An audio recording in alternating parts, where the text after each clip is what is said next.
Good morning, ladies and gentlemen. Welcome to this second session on video and voice services. We've got two speakers this morning on two separate topics, both of which I'm sure will be very interesting. Our first speaker is Dan Munster, who chairs the TERENA Task-Force on TF-Netcast, and he's going to talk about what the Task Force on Netcast have done and produced, including a survey of video streaming use across Europe and a study of metadata standards. So I'd like to welcome Dan Munster to give us our talk.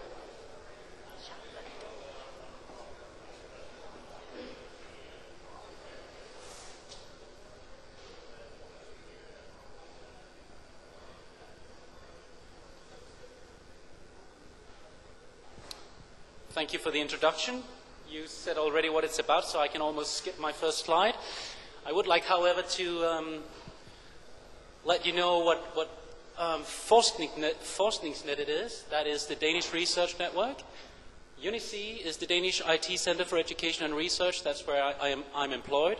And they're responsible for the day-to-day operation of running the research network. I've got a few acknowledgements. I didn't do all this work that I present, so I want to acknowledge those who contributed. First of all, my co-authors, Alessandro Falaschi from the University of Roma La Sapienza, then Mikael Kersek from CESNET, and Ivan Doleshal, also from CESNET. And these are the co-authors on the paper that you can download from the TERENA website. Apart from them, I would like to thank all TF-Netcast members who contributed to this. This is a picture of me and my two co-authors. Ivan is not here. It's Alessandro on the left and Mikael on the right. So you'll know who they are. They're here, so you can go and ask them. So a brief outline of what I'm going to talk to you about. First of all, I want to introduce TF-Netcast. Then I'll do a very brief summary of all the results. And then I want to go into a bit more detail with three of the deliverables that the task force produced. The first one is the streaming video survey. Next is the live streaming announcement portal. The third one is the open content delivery network. And when I've described those three in detail, I'll just mention a little bit about our future plans. So, TF-Netcast, it's a TERENA task force. It was active from March 2003 to March 2004, 1 year. It was rather focused. It set out to do a very specific set of tasks, and the focus was on streaming media, especially services for the European academic community. And this covered both live streaming and video on demand. All the results are available on the TF-Netcast website, which is on the TERENA web server. So a very brief summary of what we did. One of the first things we did was we collected a set of resources for content producers. So the idea was here, if someone wants to produce material for streaming, how do they go about it? We collected some useful resources, links to websites, references to books, materials they could download, and so on. This was led by Apostolos Karakousis from GRNet. Then we did the streaming video survey. I'll tell you more about that later, so I don't want to go into detail about that now.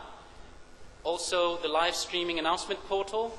I'll say more about that later too. And the content delivery network. I'll also tell you about that. But then there was a study on metadata for video on demand and portals, which was led by Harri Salminen from CSC Funet. And that report is also available on the TF-Netcast site. So, about the streaming video survey. We did this in order to gain an understanding of how streaming video is being used, mainly in Europe and mainly within academia. We thought it was vital for us to get an overview of the sort of activities that were happening before we actually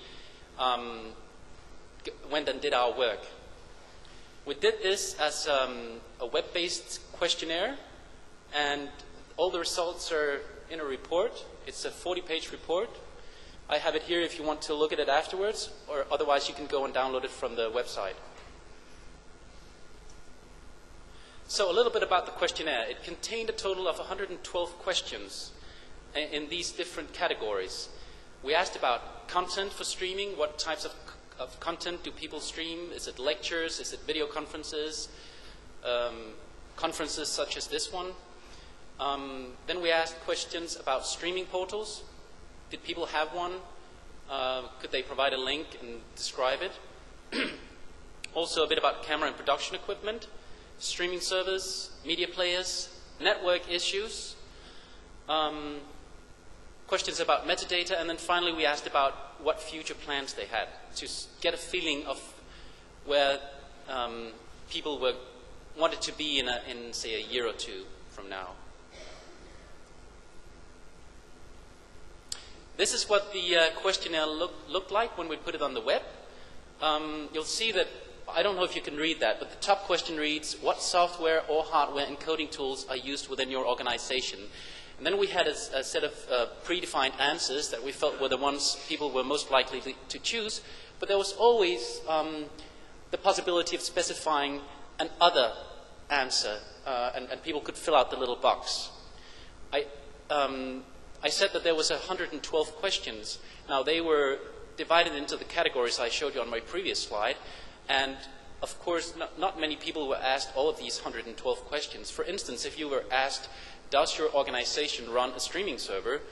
And people answered no, we wouldn't ask them questions about what kind of streaming servers they were running and on what platform and what media formats they were using and so on. So people would get a subset of the questions depending on how they answered to certain key questions. This is a one-page summary of the results. So this is a one-page summary of a 42-page report. We had 77 respondents to the questionnaire. They came from 17 different countries. 88% of the respondents said that they stream live content. 40% say they have a streaming portal. Only 30% use metadata to describe their video assets. This is a rather surprisingly low count. 25% say they have firewall problems. 88% say they have multicast connectivity. I'll get back to this, but this is rather surprising for me. Windows Media turned out to be the leading format, but at the same time, it was stressed by many respondents that standards, interoperability, and cross-platform support are important issues as well. This shows the distribution of respondents by country, and this distribution also very well reflects the composition of our task force, which means that we were not really able to extend the reach of the questionnaire beyond our own constituencies. You'll also note that some countries are conspicuous. For instance, Norway, with 18 respondents, is a small country, whereas France, a big country, is not even represented. So we can't claim to be to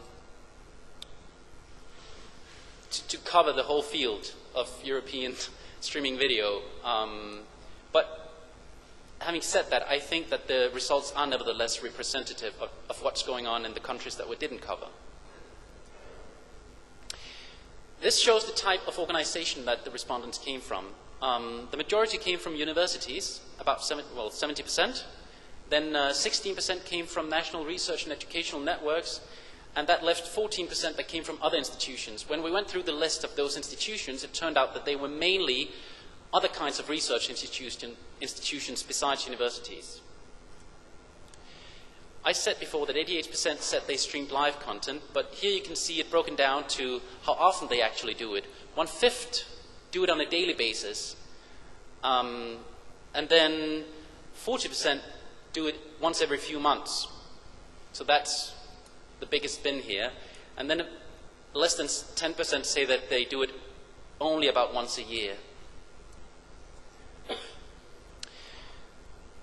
40%, as I said earlier, say they have a streaming portal. A streaming portal is a very general concept. It can mean many different things to different people. So we asked some further details and also asked them to provide a link. You can see that in the report. But what's interesting is that 75% of those 40% who say they do have a streaming portal also have a video archive. So I guess that goes to show how much of that, how big a proportion of those portals are for video on demand. This shows the types of streaming formats that people use. As I said, Windows Media is the most popular format. I should say that if on the y-axis we have the number of respondents who report using that format. I've converted that to percentages so that of all the people who were asked these questions, if everyone said they used Windows Media, the number on top of that bar would be 100%. Now it's 71% for Windows Media, and as you can see, the others are not far behind. So Windows Media is the leader, but it's nowhere near having a monopoly status. It's also interesting to see that the third most popular is actually a standards-based format, MPEG-4. And even MPEG-1 and MPEG-2 are not that far behind. This question, what is your preferred/favorite player, is a bit more subjective. Windows Media Player is clearly the most popular player, followed by Real Player and QuickTime Player. I don't think that order is in any way surprising. What is surprising, to me at least, is that as many as 14% said that they prefer another player. And of course we were interested in, was this one particular player? It turned out not to be. It turned out to be several different players, mainly for the Linux platform, Linux and Unix, such as MPlayer and VLC. This shows the player platforms supported by the organizations that we asked. Now, I would have expected Windows to be 100% and all the others to be probably below 10%. So this is also quite surprising. The reason Windows is not 100% is because 2 respondents said they did not support Windows in their organizations. So it went down to 96%. But we can see that Linux in particular, but also Mac OS and Unix in general, are quite widely supported. So this was also a bit of a surprise to me, at least. Now onto the network-related results. We asked about if people had problems with firewalls or if their organizations blocked UDP traffic. And those numbers are about almost the same. 25% said they had firewall problems. 27% said that their organizations block UDP traffic. Now, these questions, I think, could have been asked in a better way, probably, but it does go to show that a lot of people, 1/4 of those that we asked, do have firewall-related problems that they encounter when they try to use streaming video. Then multicast. 84% said that multicast was enabled on the backbone, and 88% say that it's enabled on the local area network. Now, these numbers are much, much higher than I expected. And if I could, if you all just stop reading your email for a minute, then I'd like to take a quick poll. So I'd like to see a raise of hands for how many people think that these numbers are surprisingly high. Okay, and how many people think that this is around what they expected? One person. Okay, so I'm not the only one puzzled with these numbers.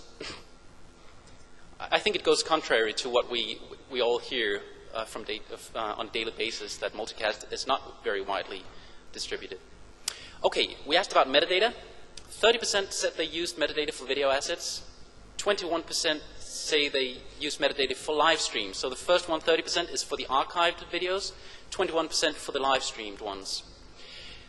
We also asked about what metadata models they used. Some were proprietary, but 57% of the models were actually based on standards, and I've listed some of those standards. Dublin Core, IMS, MPEG-7, RDF, SCORM, and others were used. So, again, conclusions of the survey.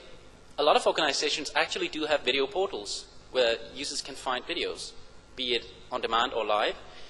Why live streaming is very widely used. Windows Media is the most popular, but it's by no means the only. It doesn't have monopoly status. Firewalls are a problem for a lot of users. Multicast seems strangely to have become very popular. Metadata is used by, I would say, too few people. 30% is too low. We need that number to go up if we are to be able to search these archives and find meaningful content from these searches. And something else that was a result of the survey that I didn't show you here was that there is actually a large interest in participating in a common content delivery network. And that's important because I'm going to speak about content delivery networking in about 10 minutes. Anyway, that was the survey. This is a picture I took yesterday out here. Now, I don't know if there's any copyright on that, perhaps by the manufacturer of the telescope or something. But if you didn't see it, perhaps because you were sitting in one of these sessions, did you know it was streamed? And if so, would you know where to find it? That's what this next thing is about. That is the announcement portal. The announcement portal that we worked on in TF-Netcast was developed at CESNet in the Czech Republic. It is a web page where you can go and find live streaming events. It supports multiple time zones, multiple languages. The ones that are supported right now are Czech, Danish, Dutch, English, Finnish, German, Greek, Italian, and Spanish. But we'd like more languages, so if your language is not in the list and you would like to provide a translation, please contact me or contact Mikael, and we'll get you the language file so you can do the translation for us. It's open for everyone on the viewer side. On the broadcaster side, it's open for members of the academic community. And it's available on live.academic.tv. Easy to remember. This is what it looks like in Greek and using Eastern European time as the time zone. Now, if you want to see it in English, you just choose English in the language menu, and it looks like this. So you'll see if I change back and forth between these two, that apart from the language and the time zone, also some of the events are now highlighted when I go to English. And that's because those particular events take place in the English language. So here you get the events in your own language, or the language that you've chosen, are emphasized in this way. This was the viewer's interface. So as I already said, there's a choice of language and time zone. The interface is calendar-based, which I think is a natural interface for most people. There's a monthly view that I just showed you that gives the overview, and then you can click on a single day and get a more detailed view of the events on that particular day. As a viewer, you can also sign up for notifications. So if you're interested in a particular event, you can sign up and, yes, I want to be notified for this. 1 hour, 1 day, 1 hour, or 15 minutes. No, I don't remember exactly, but 1 day and then some minutes or hours before the event takes place, you will be sent an email reminding you to watch that. You can also select your interest by language. What happens is that you get signed on to a mailing list. Actually, I got a mail this morning from the portal saying, please remember to, here are the events, live streaming events in the languages that you selected. So this is the daily view where I've zoomed in. Actually, if I had scrolled up a bit further, we would have seen TNC2004, because that's today. But this evening, if you're not interested in going to the gala dinner, you can sit down and watch this Internet Storm Center threat update, which is netcasted by SANS. In the corner, in the lower right corner, you see there's a small link that says "Remind Me." If you click there, you can enter your email address, and you'll be reminded to watch this webcast. So the other end of the portal, the broadcaster's interface, that's where you submit as a content provider your announcements. You can do that either using a web-based interface where you provide username and password, or if you are using CESNet's CAAS AA system, then you can authenticate using that.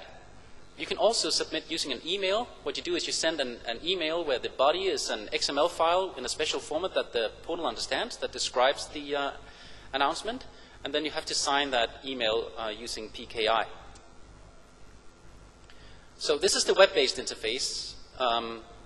If I were to put up an announcement for my own talk here, I would put in the time, the title, description, a longer description, my own email, and then further down I could enter links to where the stream can be found. So it's very simple to add an announcement, and then once I'm done and click OK, it'll appear in the calendar interface that I showed you before. So a bit about the future developments. We need more languages. Well, we don't need them, but if you want more languages, you can submit them yourselves. Other input methods beside the web-based one and the email one. So they're looking into developing a SOAP interface. Also, an RSS feed is at least being considered, so that you can receive news about announcements not only using email, but also using your favorite RSS browser. And also other authentication systems are under consideration. We've talked to T-Face, another TERENA Task-Force on authentication, and we will probably continue collaboration with the successor to T-Face. Once I did all these slides about the portal, I became reminded of a quote by J.R.R. Tolkien, the famous author of Lord of the Rings, and I took the liberty of changing that slightly. I don't know if I'm allowed to do that. But it now reads, one portal to rule them all, one portal to find them, one portal to bring them all and in the darkness guide them. And I think that describes pretty well what the TF-Netcast or the SESNet announcement portal is all about. It's about finding an easy way to find live streaming events, so you don't need to go to 20 different portals to find what you're looking for. That wraps up what I wanted to say about the portal. So the next thing I want to go into detail with is the live streaming infrastructure. So first of all, I want to say, why do we need such a thing?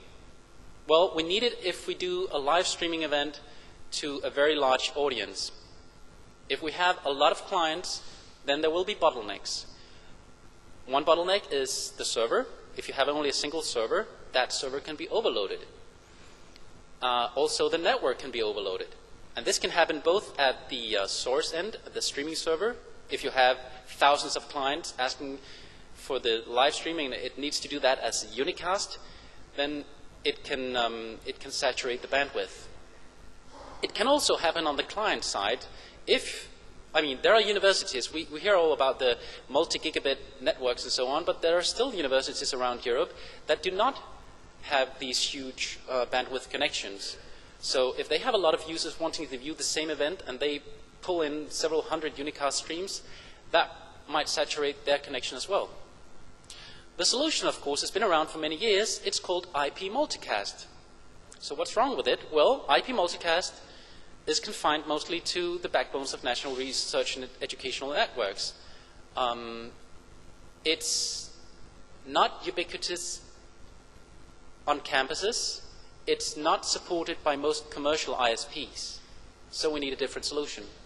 Now, I know that this is contrary to what I just said, the results of the survey that showed that multicast was actually supported widely, but then I don't believe the results of the survey. So we need another solution, and that is Open Content Delivery Network. That was developed by Alessandro Falaschi from the University of Roma La Sapienza, together with one of his students, Carlos Ganga, who did it as part of his thesis work. It, in effect, implements an application-level multicast. It is vendor agnostic, meaning it is not tied to any particular streaming media technology. It's open source, which also makes it cross-platform, and it's available for download using that link. An overview of how OpenCDN works. At the far right, we have the source of the stream, a streaming server. At the far left, we have all the clients, potentially thousands, wanting to see that stream. In between, we have the content delivery network. And those are the little blue boxes.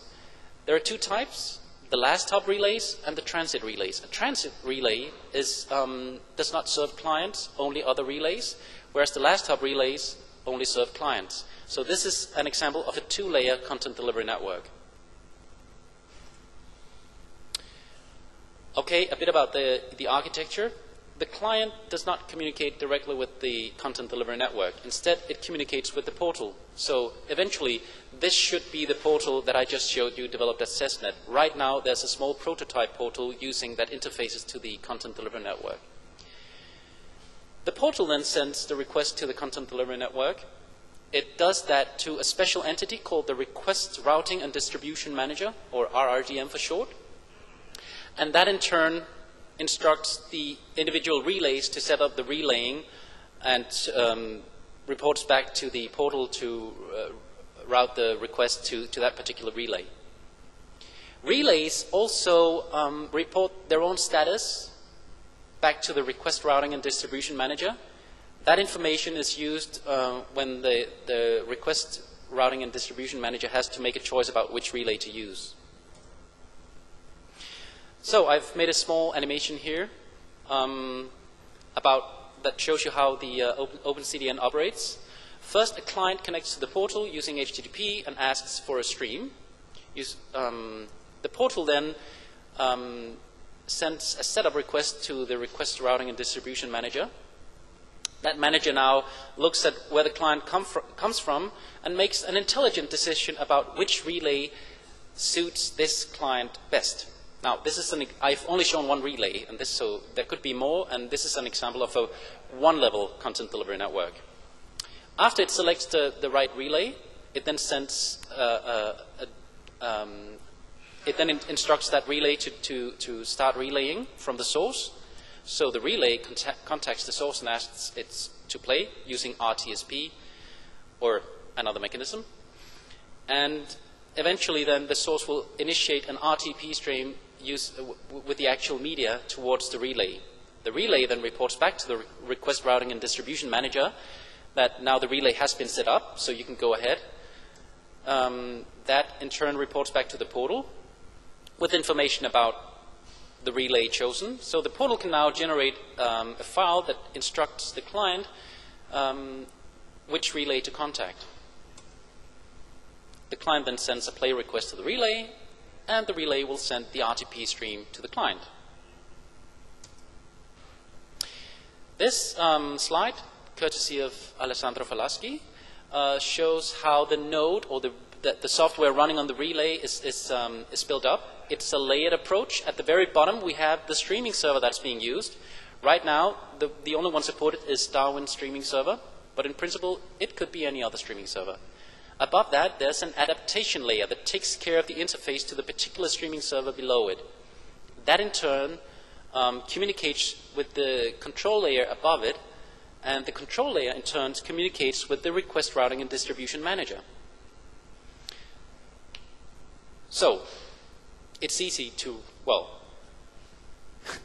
if you want to support another streaming server, all you need to do is change the adaptation layer. And by the way, everything here is written in Perl, and communication with the Request Routing and Distribution Manager takes place using XML RPC. So a brief summary of OpenCDN. It's a hierarchical and scalable content delivery networking system. It is vendor agnostic. So far, Darwin streaming server is supported, but others are possible. It's multi-platform, and it's open source. A bit about future developments. We need more nodes and sources deployed. It would be nice to try and use this in a large-scale event, such as, for instance, the next TERENA conference. We'd like to see integration with the netcasting portal that I just showed you. And it would also be nice to have support for more platforms, so we're not confined to using just QuickTime or MPEG-4. And in general, there are further developments going on. I know that last week, Alessandro improved on the way the Request Routing and Distribution Manager probes the relays using UDP, so the selection of the the correct relay is now even better. If you're interested, or if you would like to participate, and that could be either by setting up a node, setting up a source, or perhaps even contributing by writing code, then you should go to the web page that Alessandro has set up. I showed you the URL earlier. It's also in the paper and it's in my slides. It looks like this. You can download the software. You can sign on to a mailing list. You can go to a test page where you can try using a small prototype portal to set up a relay using OpenCDN. So, a summary of everything that I've said so far. I told you about the TF-Netcast streaming video survey. There's a report you can download and read if you're interested. I have a copy up here if you want to see it right now. The live streaming announcement portal developed by CESTNet. The one-stop place for academic live streaming netcasting events. The open content delivery network that will eventually enable us to stream to thousands of users across Europe or even the world. We also did other things that I did not cover here. As I said in the beginning, we put up some resources for content producers. There was a report on metadata for video on demand and portals made by Harri Salminen from CSC and FUNET. And you can find it all on the TF-Netcast homepage. My final slide, a bit about the future. We decided not to extend the terms of reference for TF-Netcast, but we will continue working also within the auspices of TERENA, because we will make a new task force called TF-VVC. VVC stands for Voice, Video and Collaboration. It can be considered in many ways a merger of an earlier TERENA Task-Force, TF-Stream, that was a bit broader in its scope than TF-Netcast. It also included video conferencing, then TF-Netcast, and also the IP telephony cookbook that you will hear about in the next talk. So if you're interested in this, we have a buff session later today here, not in the speaker's room, but in this room, I'm just being told. And last time I checked on the web, the time had been changed, so it's now from 5:30 to 6 o'clock. It's very short, and I don't know if we can possibly extend it maybe by getting another bus to drive us back. Okay, bye-bye. Hassan, you have some information about this?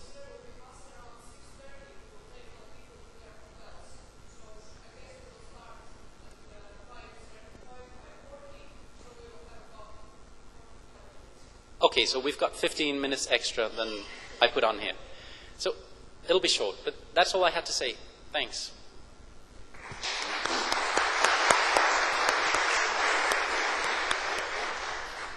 Thank you, Dan. We have a few minutes for questions. Has anyone got any questions for Dan?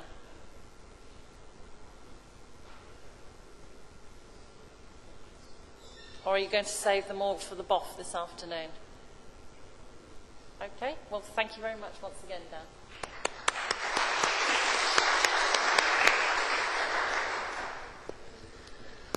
Our next talk is on the eagerly awaited Voice over IP Cookbook, which brings together the wide experience from across Europe of practical guidance on how to achieve high-quality Voice over IP implementations.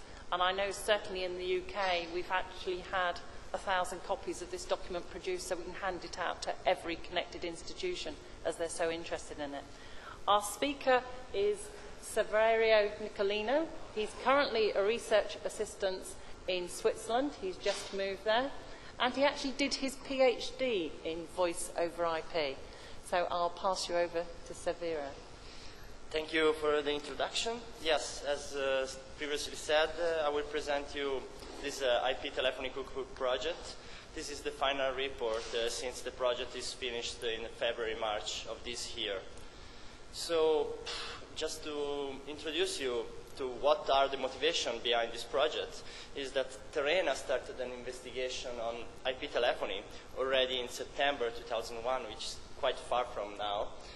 And then suggestions were made in order to coordinate a book where you can find a recommendation for setting up IP telephony solution, both at university and national levels. I'm talking about IP telephony and not just, for example, voice over IP meaning that IP telephony is a more general infrastructure where really able to replace the traditional PSTN. So you can find in this cookbook information about protocols and the interoperability of equipment that is pretty useful when you want to run different vendors, when you want to run different equipment. You can find information what is supported and which kind of interoperability you can expect from equipments. So, moreover, you can find also information for integration with existing international hierarchies for IP video conferencing, because we are talking about IP telephony, but it's not all about IP telephony. Video conferencing is supported by the same protocols, and it's just the same thing at the end. So, as regards this project, a number of people in the TERENA community decided to undertake this task and to compose this document.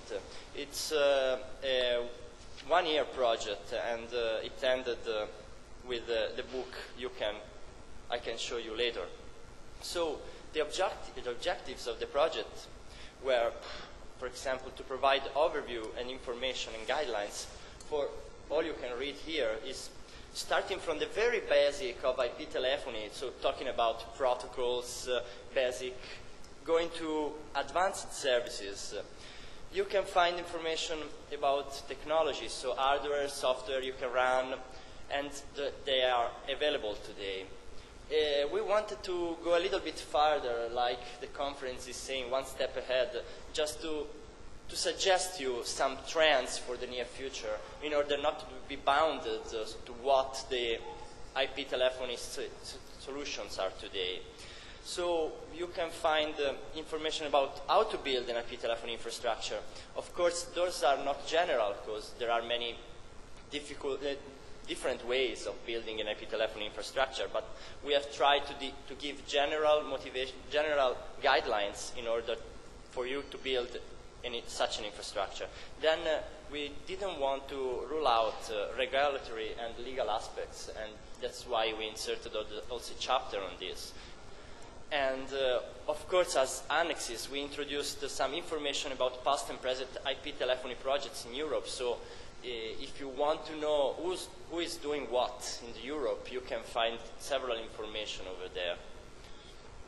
Okay, just to go into details of the structure of the IP telephony cookbook, I can give you some details on how the chapters look like. Of course, there is the simple introductory chapter, which is important if you want to know how to read the cookbook, because we have tried to structure it in a layered way, in the sense that you don't have to read it from the very beginning if you are already aware of what you are reading about. So the information on the protocols are inserted in the very first chapters. If you are already familiar with IP telephony and with protocols, you can just skip them and go directly to the solution you are trying to look for.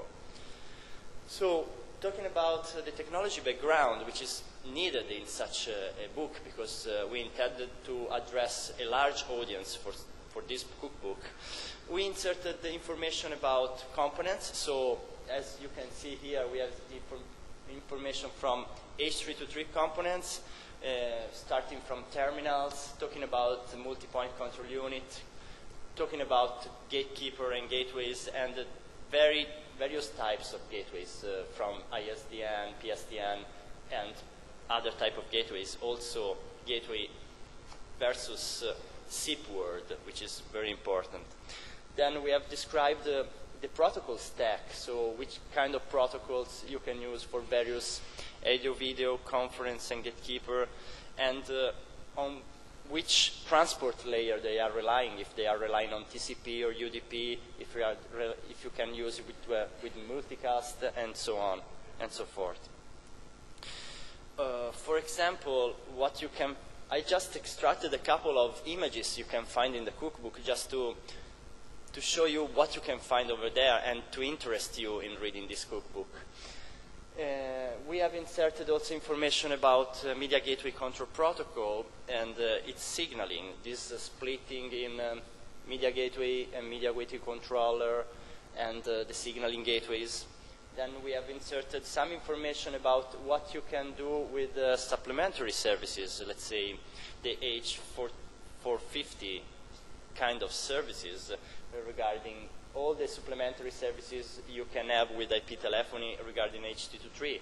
For example, call transfer, call diversion, call hold, the kind of services you are used to have in a normal PSTN network, but they are replicated also in HT23, and there are recommendations that vendors do implement on the moment, at the present time. Then, just to give other information, you can find some details on how H323 signaling is done. So admission request, connecting procedures, the various information. I don't know if you can read it, but you can always download the slide and read it on your laptop about the control channels. And we've been talking about both H323 and SIP word. For example, we have inserted some information on SIP signaling, how to register to servers, all extracted from the standards. So those are concentrates from the standards that we inserted in Cookbook. Then, as third chapters, what we inserted is the kind of IP telephony scenarios you can find in the real world. So we wanted to attract the attention on real scenarios that you can build on top of IP telephony. For example, some of the scenarios we have inserted is long-distance least cost routing, which can be useful for some NRNs or for some providers who wants to run IP telephony solution. Here you can find, for example, gateways and how to set up and how to run gateways and towards different carriers in order to save on costs, to save on cost of your phone calls. Then, for example, you can find also scenarios regarding integration with legacy PBX, which is always a trouble. If you want to run, you have an Nortel or you have an Alcatel PBX, you don't know how to do trunking between those. You can find information over there.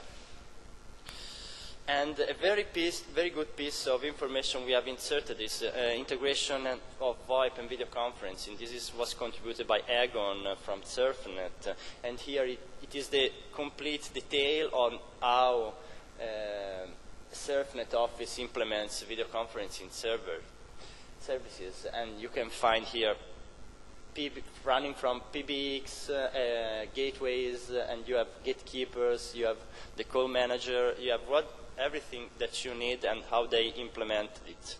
Not in very big details, because otherwise the cookbook would be so big. But then, going to another chapter, we have tried to describe how to set up basic services. So for basic services, I'm telling how to run HTTP services, how to run SIP services, but more important, how to integrate those two words, which are HTTP and SIP, which are becoming more and more important, because if you can see nowadays, the current hierarchies is all based on HTTP, but SIP is running very fast, and we wanted to integrate. And what we found is that there is a problem in building gateways between SIP and the HTTP, and this can be a very big implementation and research issue if you want to contribute in such a way.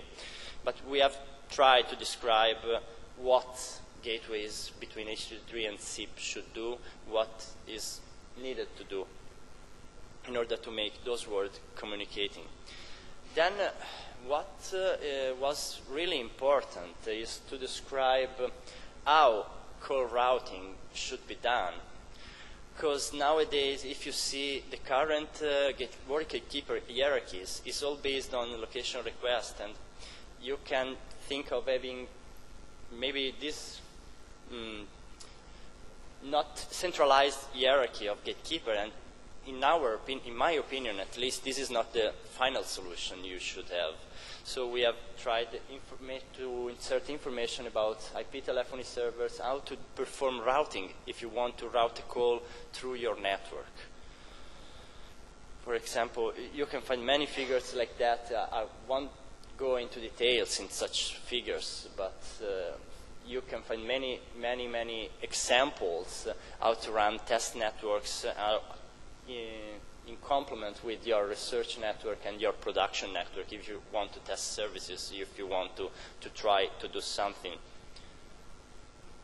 Then, as regards as basic services, what we have introduced is really hands-on example of configuration of devices you can find on the real world. For example, we have inserted how to configure a Cisco MCM, how to configure a RAD Vision, how to configure the open source new Gatekeeper, and from the SIP world, how to configure SIP's Express Router, Asterix, and Vocal, in order for you to find everything concentrated in a cookbook where you can go and, okay, I want to use this kind of equipment, I know how to configure it, I know how to run it.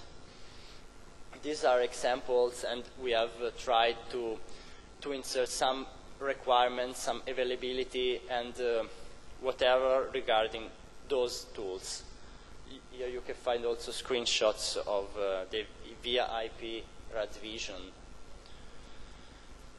Then, in the 5th chapter, we have described how to set up advanced services, for example, supplementary services, and a more complete H223 SIP PSTN gateway.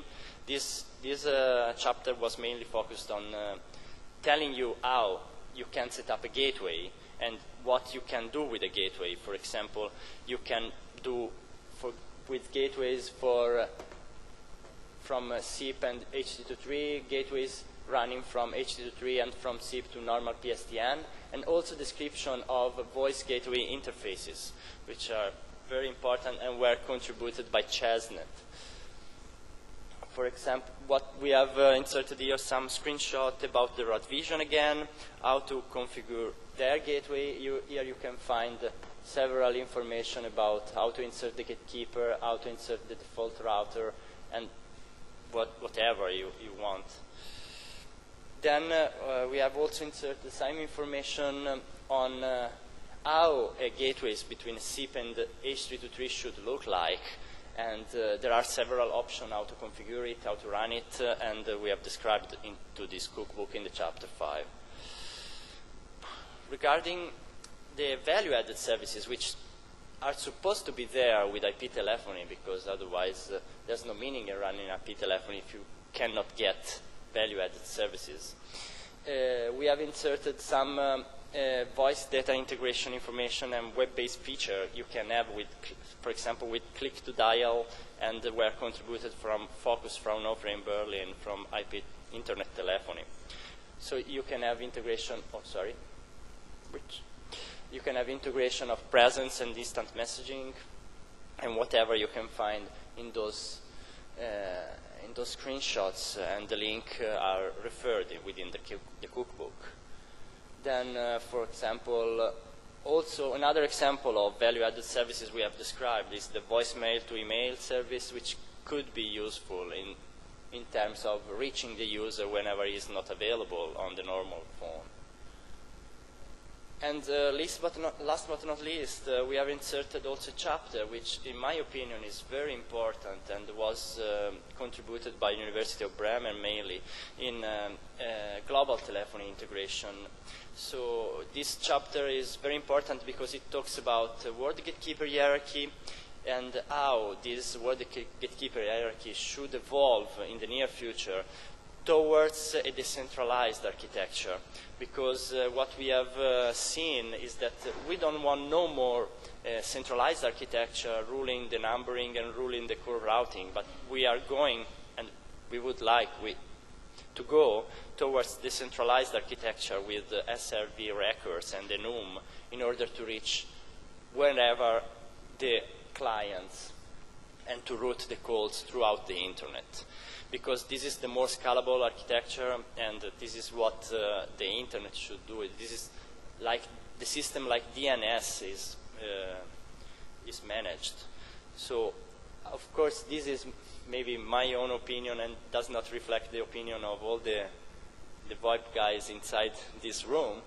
But okay, I think we will talk about it in the BOF this afternoon. Okay, for example, University of Bremen have done many efforts in using call routing assistants in order to route calls throughout the internet. And here you can find some examples and a description on how they want to do it and how they are planning to do it. The last chapter was about regulatory and legal consideration. And we have inserted, thanks to Margit Brandl from Carl Francis Uni Graz, regulation of VoIP in Europe and other countries, and the legal framework and problems in order to insert IP telephony in the university, in the national research networks. As annex, we wanted to insert some information about IP telephony projects, some information about IP telephony hardware and software, which in our opinion were very important because those are, the Annex B, for example, is not just a list of devices you can use, but it's a list of devices, it's a list of links where you can find information about those equipment, and we inserted also our overall experiences with those devices. So where are the faults, where are the bugs, how can you solve it, wherever was possible. And moreover, the interoperability of those equipments was very important because we wanted to give all the people who was reading the IP telephony cookbook the chance of understanding the risk of running some, let's say, proprietary solution instead of the standard ones. Just to give you the resume on the deliverables and the time plan we had for such a project, we started last year in 2003, right after the presentation at TERENA Networking Conference in Zagreb, and we have released 3 deliverables in August, November, and November last year, February this year. For all the chapters, the annexes were developed during all the project life and were delivered more or less the 1st of March. We tried to be as in time as possible. Anyway, the release date of the finished cookbook from our side was end of March. Then there was a lot of language revision done by Carol, done by the TERENA guys. We did a great work on that, and some information about these documents. The documents, I think, TERENA plans to give the documents in digital format, both in HTML and PDF format, but those formats are not yet ready. But if you want to have the printed cookbook, you can find this strange orange book at the TERENA desk outside. And it's quite big, so if you don't have enough space in your bag, it's difficult for you to take with you. And of course, we have applied for the ISBN number, so it's a real book right now, and it's already written over there. Just to give you the partners in order to know who did all this work. Myself, I was at University of Pisa when doing this job, and we did this job with a friend of mine, Rosario Garroppo, and then there was University at Bremen, TZI. So there is Dr. Jörg Ott here in the room, and then we did the work also with the Fraunhofer Institute of Berlin. Those 3 partners were responsible for the results of the cookbook, so if you read something you don't like, you have to think of us because we did something wrong. But there was also a number of contributors, which were basically from CESNet, from Unigraz, from GRNet, and from CERFnet. I have tried to list them all here. I'm sorry if I missed someone. Okay, important, this project was funded, and the funding was provided by TERENA and by other national research networks, the research networks in Slovenia, Croatia, Cyprus, Sweden, and nonetheless from United Kingdom, with UKERN as his own release of the cookbook they are distributing as an UKERN guide. Then there was a funding shortage and was covered by the partners, but it was all right. And just concluding, yeah, maybe a little bit early, but it's not bad. There is more space for question if you have. And why we think that the IP telephony cookbook could be useful? Because it gives you a technology background, in the case you need it. It gives you useful guidelines and information at any knowledge level. So from very basic information to advanced information, you can find even research topics in it. So these topics are global telephony integration, gatewaying between SIP and the G23 are problems that are not yet really solved. And you can find information and guidelines how to move forward, how to propose something, as well as of course, trends for the near future, how we see the world of IP telephony in 3-4 years from now. And it gives you a full knowledge of experiences in the Europe and let you avoiding running in the same issues every time and every time. At least we hope that we have done such a job. So basically, you can say your students at the university that they can read it. It's a useful piece of information in order to be inside the IP telephony world, but also network administrators and researchers at universities and national research networks could need it. If you want to have some useful links, there is the TERENA homepage of the IP telephony cookbook project.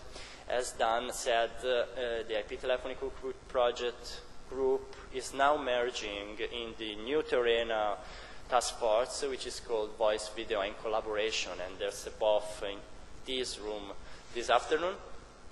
If you want to have information about the mailing list archive, which is going to be closed, so if you want to register to a mailing list, you should register to the new mailing list of the Voice, Video, and Collaboration. And for more info, you have just to ask me or Valentino, who was coordinating the VoIP effort, and I think now the coordination of the new task force is in charge of BIPA, if I understand. So that's it. Thank you very much.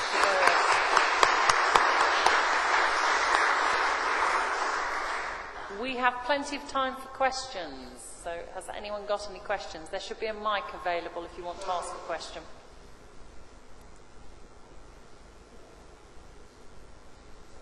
No? Okay. Can I thank both our speakers for today? I think they were both very good talks. And can I remind you about the BOF later on this evening and the fact that the coaches will now go at 6:30. So thank you very much to both presenters for this session.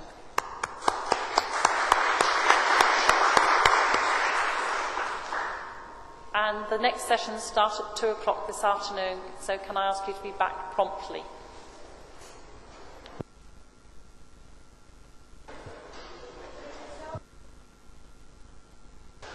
Carol suggests if you're coming to the conference dinner tonight, it could get quite cool, so make sure you've got a jacket or a sweater with you so you don't freeze.